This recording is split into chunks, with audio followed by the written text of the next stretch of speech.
Good morning and welcome to Saturday's Join the Dots. Yes, the shirt's still on. Saturday is the march. Please take part or forever hold your peace. Right, let's be positive today. Let's be positive. Gold. There's not much more we can say, is there? We know where it's going. However, it's always nice to hear a very, very sane and reasonable voice talking about what is going to happen to gold. And that's Ray Dalio. For those of you who don't know, Ray Dalio was one of the founders of Bridgewater, one of the largest funds in the world, hedge funds in the world. Incredibly successful man, massive historian, understands monetary cycles, life cycles, all cycles. He's studied it all his life. I remember in 2019, I think, I wrote a piece to clients saying that gold will move up, and I think gold at the time was 1254.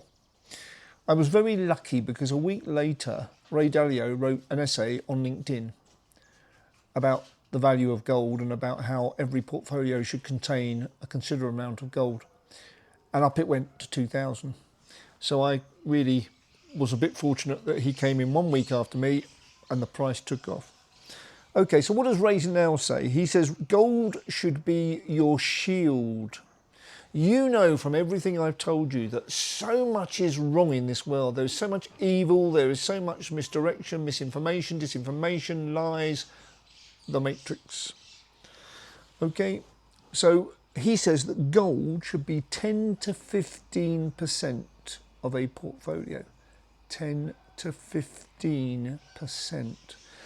Now, hold on to that number, because what we know from all our research, all the links I've given you in the past, is that gold represents less than 1% of the average American portfolio.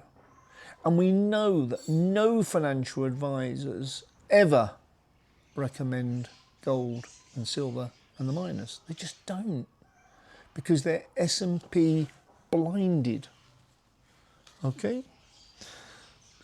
So Ray Dalio is saying you should have 10 to 15% gold. Wow. The second link I'll give you is from Maloney. And he says the same thing that I've been talking about for the last 7-8 weeks on here. Silver will outperform gold 4x. Okay, it just will. Because the ratio at the moment around 85, 86, although silver topped 42 this morning. This is Friday morning, remember.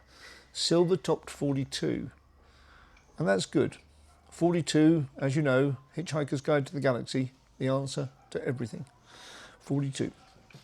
Okay, so Mike Maloney comes out and says, silver will 4x gold, I'll send you the link. We've heard it before, but I'll send it to you. Now, that's the positive stuff. That's the really, really positive stuff. So gold should be your shield, 10 to 15%. The world only holds 1%. Ray Dalio. And Mike Maloney, 4 times, silver should 4 times gold. We all know that, because the ratio's got to come down from 86, 87 down to about 20 to 30. I normally say 30 to 40, but we're in exceptional time, so exceptional numbers will come out. And as Greg Mannarino said, and most of the people have said, most of the experts have said, including Market Sniper, they've all said the same thing. In a crisis, that ratio can go down to 15 to 20. So you've got 4x. Okay, simple. And it's asymmetric risk. Again, we saw this week. What did we see this week? We saw 911,000 jobs that never existed disappear. Bit ironic that. Not many people have noticed this, and I keep saying it to people, and people get a bit spooked. 9/11. Wow. Why wasn't it 9/12 or 9/10 or 9/08? Why not? Why is it 9/11 this week of all weeks? Sometimes you have to look at these numbers and think, there's something behind this. We'll see. Okay, so inflation is now up to 2.9% officially. The jobless claims are at 4-year highs. And I'm going to talk in a second about the banks, because I'm going to read from Greg Mannarino's piece on the banks. Now, you won't see this unless you're a subscriber. $3 a month, less than a cup of coffee. $30 for the year. It's the only subscription I take. Why? Because it is so incredibly valuable. There is so much information from this man.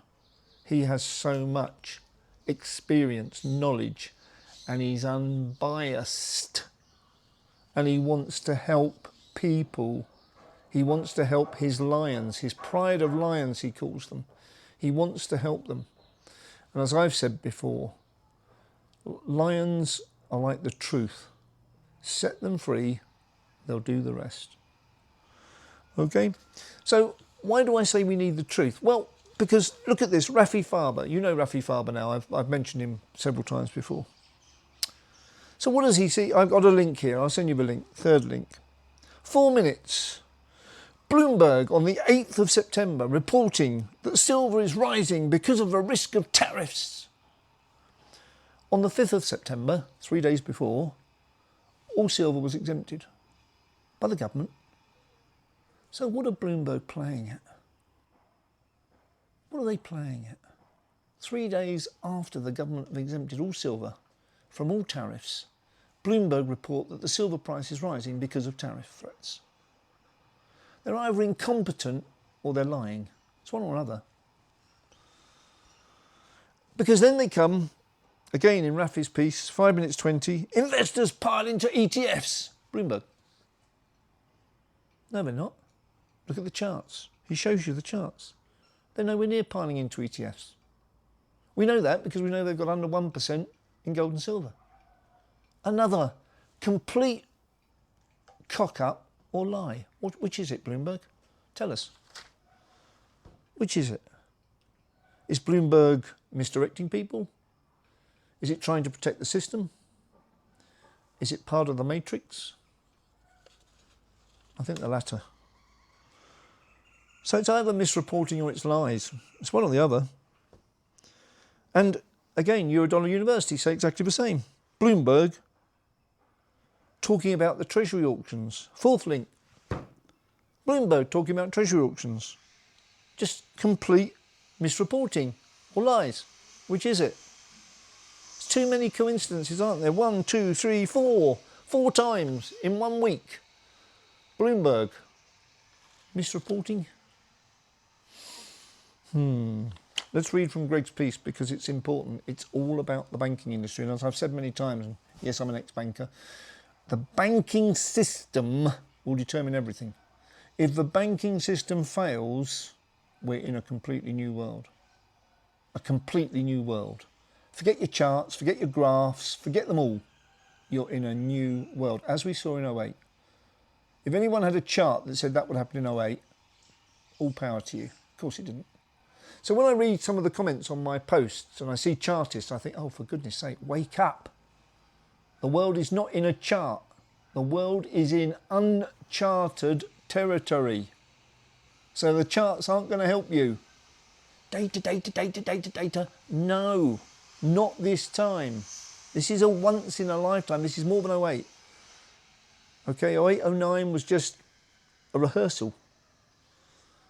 So what does Greg say?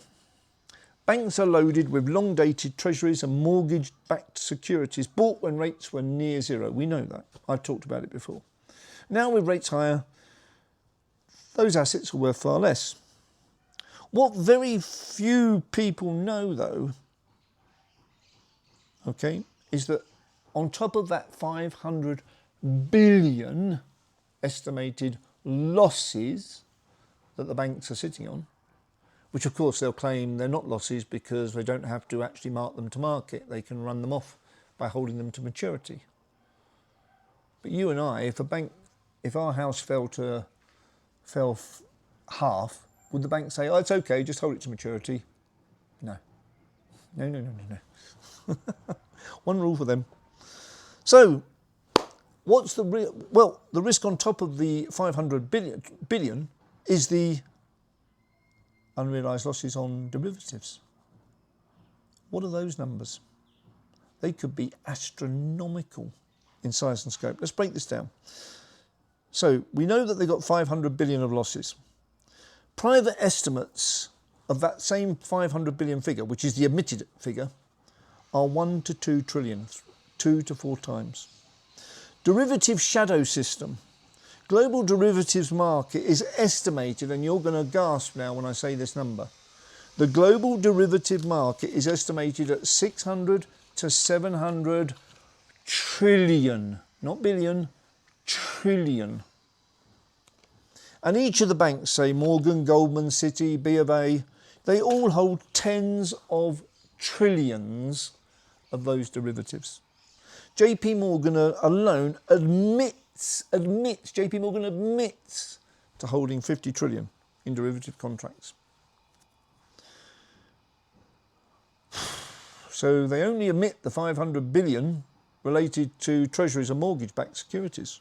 What about the derivatives? No amount of rate cuts can possibly paper over these numbers, these losses. It means the true solvency of the banking system is way, way, way worse than fiction. Okay? That's where I'm going to leave you today, because I'm going to carry this on tomorrow, and I don't want to go on too long because I know that people have attention spans and other things to do. Hold on to those numbers. 500 to 700 trillion of derivatives. 500 billion known losses, which are estimated to be more than 1 to 2 trillion, or between 1 and 2 trillion, 2 to 4 times that. And we know that Bloomberg, because of all that I've told you, which are all facts, don't give you the truth. Is it misdirection? Is it misinformation? Is it disinformation? Is it a distraction? Or are they part of the matrix? You tell me. Thank you very much.